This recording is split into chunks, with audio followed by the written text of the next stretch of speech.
Hi అండి. నేను మీ Murali Telugu vlog ఛానల్‌కి స్వాగతం. ఇప్పుడు మనం ఎక్కడికి వచ్చామంటే హైదరాబాద్‌కి అతి సమీపంలో ఉన్న కూకట్పల్లిలో కొలువైన రామచంద్ర స్వామి ఆలయానికండి. ఈ ఆలయం 450 ఏళ్ల చరిత్ర కలిగిన ఆలయం అండి. ఒకసారి మనం ఆలయం లోపలికెళ్ళి స్వామివారి గురించి విశేషాలు అయ్యి తెలుసుకున్నామండి. ఆలయ ప్రాంగణం కూడా చాలా అద్భుతంగా ఉందండి. ఈ ఆలయం 450 ఏళ్ల కిందదండి. ఇది బాగా శిథిలమైపోతే మళ్ళీ ప్రారంభించి ఆలయ నిర్మాణం చేశారండి. ఒకసారి లోపలికి వెళ్ళి మనం ఈ ఆలయం గురించి విశేషాలు తెలుసుకుందాం రండి. జై శ్రీరామ్. చూడండి ఫ్రెండ్స్, ఇక్కడ రాముల వారు ర్యాలీ తీస్తున్నారు. అయోధ్యలో మనకి సోమవారం 22వ తారీఖు 2024 రోజు అక్కడ స్వామివారు విగ్రహ ప్రాణప్రతిష్ఠ జరుగుతుందండి. ఆ కారణంగా మనకి ముందు రోజు ఇక్కడ మన హైదరాబాద్ పరిసర ప్రాంతాల్లో శ్రీరాముల వారికి ర్యాలీలు జరుగుతున్నాయండి. ఎంతో అద్భుతంగా జరుగుతున్నాయి ర్యాలీలు స్వామివారి. ఫ్రెండ్స్, అలా ర్యాలీని తిలకించి మనం ఇలా ముందుకు వచ్చేస్తే అక్కడ గాలిగోపురం కనిపిస్తుంది కదండి. ఇదేనండి 430 సంవత్సరాల అతి పురాతనమైన సీతారామచంద్ర స్వామి ఆలయం. ఈ ఆలయం ఎంతో పురాతనమైన ఆలయం అండి. ఇంతకుముందు బాగా శిథిలావస్థకు వచ్చి ఆ స్తంభాలన్నీ పడిపోతే మళ్ళీ మనకి 3 years బ్యాకే పునర్నిర్మాణం చేశారండి. ఈ నిర్మాణం అనంతరం ఇక్కడ భక్తులు తండోపతండాలుగా వస్తుంటారండి. శ్రీరామనవమి రోజు కూడా భారీగా ఉత్సవాలు జరుగుతాయంటండి, ఒక 5 రోజుల పాటు. ఫ్రెండ్స్, ఈ ఆలయం లోపల ప్రాంగణం ఎంతో అద్భుతంగా ఉంది ఫ్రెండ్స్. ఈ ఆలయానికి మీరు ఎవరైనా రావాలనుకుంటే నేను కామెంట్ బాక్స్లో లింక్ ఇస్తా అండి. ఈ ఆలయానికి సంబంధించి ఆ లింక్ ద్వారా రావచ్చండి. ఈ ఆలయం మన తెలంగాణలో కుకుట్పల్లిలో ఉందండి. కుకుట్పల్లిలో వచ్చి ఓల్డ్ రామాలయం అంటే ఎవరైనా చెప్తారండి. ఫ్రెండ్స్, అలాగే ఈ వీడియో నచ్చితే లైక్ చేసి సబ్స్క్రైబ్ చేయడం మాత్రం మర్చిపోకండి. అలాగే బెల్ ఐకాన్ ఆన్ చేసుకోండి ఫ్రెండ్స్. నేను ఏమైనా పురాతన వీడియోలు చేస్తే నీ ఫోన్కి నోటిఫికేషన్ రూపంలో వస్తుంది. ఫ్రెండ్స్, లైక్స్ కొట్టండి ఫ్రెండ్స్. మీరు ఎన్ని లైక్స్ కొడితే నాకు అంత సపోర్ట్ ఇచ్చిన వారు అవుతారు. మీ లైక్స్ ద్వారా ఈ వీడియో చాలామందికి రీచ్ అవుతుందండి. ఇక్కడ చూడండి ఫ్రెండ్స్, మనం గాలిగోపురం నుంచి గర్భాలయంలోకి వెళ్ళే ముందు ఇక్కడ కూర్మ అవతార విగ్రహం ఉంది చూడండి. ఇక్కడ స్వామివారి ధ్వజస్తంభం ఎదురుగా ఇక్కడ తాంబేలు విగ్రహం ఉందండి. ఇలా మనం ఇక్కడ నుంచి మనం లోపలికి గర్భగుడిలోకి వెళ్ళిపోదాం రండి, ఆ గోపురం ద్వారా. ఈ నిర్మాణ శైలి మళ్ళీ పాత నిర్మాణ శైలి రూపంలోనే కట్టారండి. ఎంతో అద్భుతంగా ఉంది ఈ నిర్మాణ శైలి.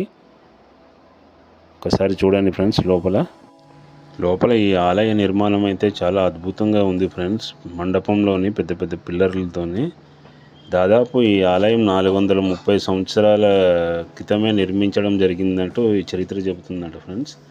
అలాగే ఈ ఆలయంలోని పెరుమాళ్ రామచంద్ర స్వామి ఈ ఆలయంలో వీరరాఘవ పెరుమాల్గా ఉంటారండి. ఇక్కడ స్వామి రాజుగా ఉంటారు.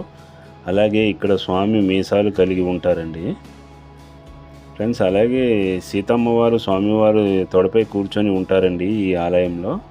హనుమంతుల వారేమో స్వామివారి పాదాలను సేవిస్తుంటారు. అలాగే మన ఇక్కడ రాముడు, సీతమ్మవారు, ఆంజనేయ స్వామి ఒకే రాతి మీద చెక్కి ఉంటారండి ఫ్రెండ్స్. ఇంకా శ్రీరాముల వారి కుడివైపునేమో లక్ష్మణస్వామి ఉంటారు, ఎడమ వైపునేమో భరత శత్రుఘ్నులు ఇద్దరు స్వామివారికి సేవిస్తూ ఉంటారండి ఫ్రెండ్స్. అలాగే ఇంకో విషయం అండి, ఇక్కడ రాముల వారి ధనుర్బాణాలు అన్నీ కూడా లక్ష్మణస్వామి వారి ఆధీనంలోనే ఉంటాయంటండి. అలాగే ఇక్కడ రాముడు శంకు చక్రాలతో కలిగి ఉంటారండి ఈ గర్భాలయంలో. అలా శంకు చక్రాలతో కలిగి ఉండడం వల్ల స్వామివారిని రామనారాయణుడిగా పిలుస్తుంటారంటండి ఈ ఆలయంలో. ఇక్కడ చూడండి ఫ్రెండ్స్, ఎంతో ఎత్తైన ధ్వజస్తంభం చూడండి ఎంత అద్భుతంగా ఉందో. ఇక్కడ రామ, సీత, లక్ష్మణ, ఆంజనేయ స్వామి ప్రతిమలు ఉన్నాయండి ధ్వజస్తంభానికి.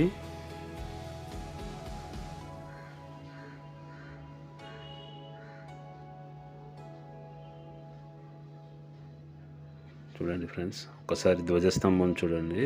స్వామివారి నామాలు ఉన్నాయండి ఇటు. అలాగే మనం ఈ పక్కకు వచ్చేస్తే శంకు చక్రం ఉందండి. జై శ్రీరామ్, జై జై శ్రీరామ్. ఫ్రెండ్స్, ఈ వీడియో స్కిప్ చేయకుండా చివరి వరకు చూడండి ఫ్రెండ్స్.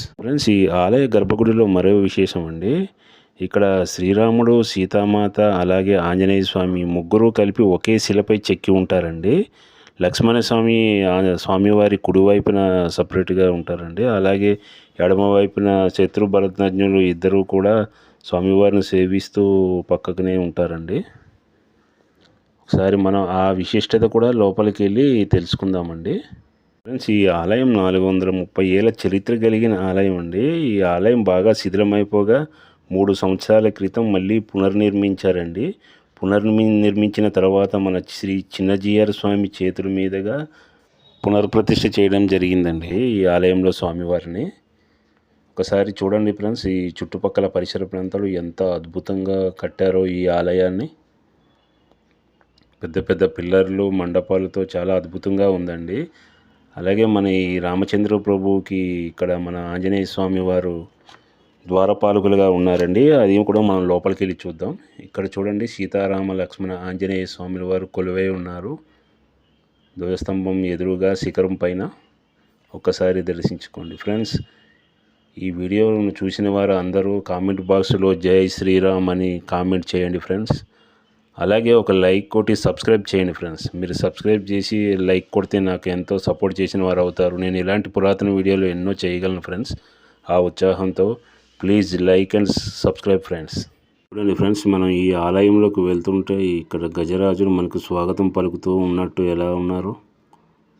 చాలా అద్భుతంగా ఉందండి ఈ మండపం. చూసారా, ఈ పిల్లర్లు అది అంత పురాతన శైలిలో నిర్మించిన ఆలయం అండి. ఇది ఎంతో అద్భుతంగా ఉంది ఫ్రెండ్స్ ఈ ఆలయం. ఫ్రెండ్స్, రేపు 22వ తారీఖున అయోధ్యలో శ్రీరాములు వారి ప్రాణప్రతిష్ఠ జరగబోతుంది కదండి. ఆ సందర్భంగా ఈ వీడియోని నేను పెడుతున్నానండి. అందుకని చాలామంది, ఎంతమంది చూస్తే వీడియో అంతమంది జై శ్రీరామ్ అని కామెంట్ మాత్రం చేయండి ఫ్రెండ్స్. మర్చిపోకుండా జై శ్రీరామ్ అని కామెంట్ చేయండి తప్పకుండా. చూడండి ఫ్రెండ్స్, మనకు ఎదురుగా 3 ద్వారాలు కనిపిస్తున్నాయి కదండి. ఆ ఎడం చేతి పక్క ఉన్న ద్వారంలోనేమో శ్రీ లక్ష్మీ అమ్మవారు కొలువై ఉన్నారండి. అలాగే కుడి చేతి పక్క ద్వారంలోని శ్రీ గోదా ఆండాలమ్మవారు కొలువై ఉన్నారు. ఆ మధ్యలోనేమో మన శ్రీరామచంద్రమూర్తి, సీతమ్మవారు, లక్ష్మణస్వామి, ఆంజనేయ స్వామి, భరత శత్రుఘ్నులు వీళ్ళందరూ ఆ మెయిన్ గర్భాలయంలో కొలువై ఉన్నారండి. అక్కడికి వెళ్ళి అవి చూసే ముందు ఇక్కడ మన ద్వారపాలకులైన ఆంజనేయ స్వామిని కూడా మనం దర్శించుకుందామండి. ఈ గోపురం చూసిన తర్వాత చూడండి, గోపురం ఎంత ఎత్తుగా ఉందో, ఆకాశాన్ని తాకుతున్నట్టు.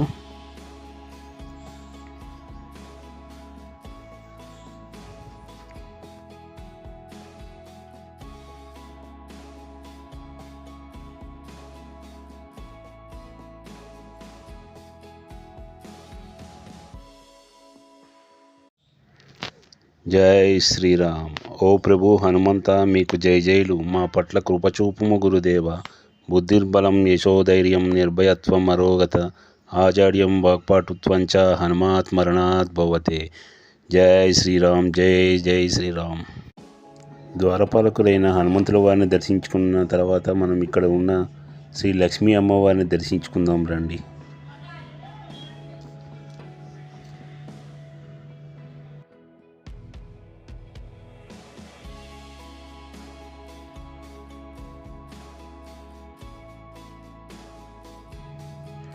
ఓం మహాలక్ష్మియై నమః. ఓం మహాలక్ష్మియై నమః.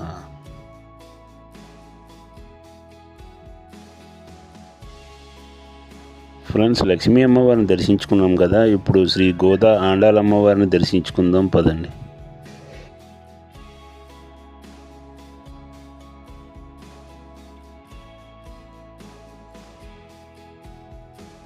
ఓం నమో గోదాదేవ్యై నమః.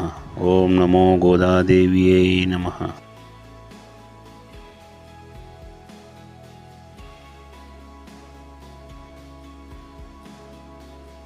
ఫ్రెండ్స్, ఇంకా ఆలస్యం చేయకుండా గర్భాలయంలో ఉన్న శ్రీ సీతారామచంద్ర ప్రభువుని దర్శించుకొని పుణ్యతలం అవుదాం రండి.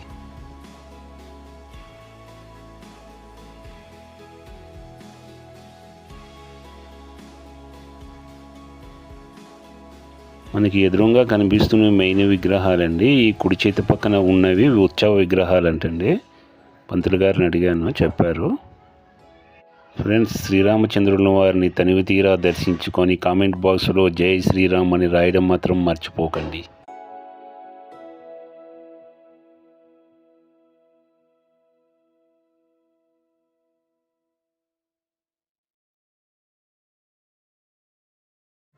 ఓం ఓం శ్రీరామ రామ రామేతి రమే రమే మనోరమే సహస్రనామ తత్తుల్యం రామనామ వరాననే. జై శ్రీరామ్, జై జై శ్రీరామ్. ఫ్రెండ్స్, ఇక సీతారామచంద్ర ప్రభువుని దర్శించుకొని ఇలా బయటకు వచ్చేస్తే ఇక్కడ ఆలయానికి సంబంధించిన కోనేరు ఉందండి. ఒకసారి చూడండి ఆ కోనేరు. ఆ కోనేరు మధ్యలో చిన్న ఆలయంగా ఉంది కదండి, పిల్లర్స్ వేసి. ఆ మధ్యలో శ్రీకృష్ణ పరమాత్ముల విగ్రహం ఉందండి. ఆ స్వామివారికి ఎదురుగా ఇక్కడ కూడా కూర్మావతార విగ్రహం ఉందండి, తాబేలుది. ఒకసారి చూడండి, కోనేరు కూడా నిర్మించారు ఈ ఆలయం పక్కనే. ఫ్రెండ్స్, ఈ వీడియో ఇంతటితో సమాప్తం అండి. కోనేరు చూసిన తర్వాత ఈ వీడియోని ముగిస్తున్నాను. ఈ వీడియో కనుక నచ్చితే లైక్ చేసి సబ్స్క్రైబ్ చేయడం మాత్రం మర్చిపోకండి. అలాగే కామెంట్లో జై శ్రీరామ్ అని మాత్రం రాయడం మర్చిపోకండి ఫ్రెండ్స్. జై హింద్.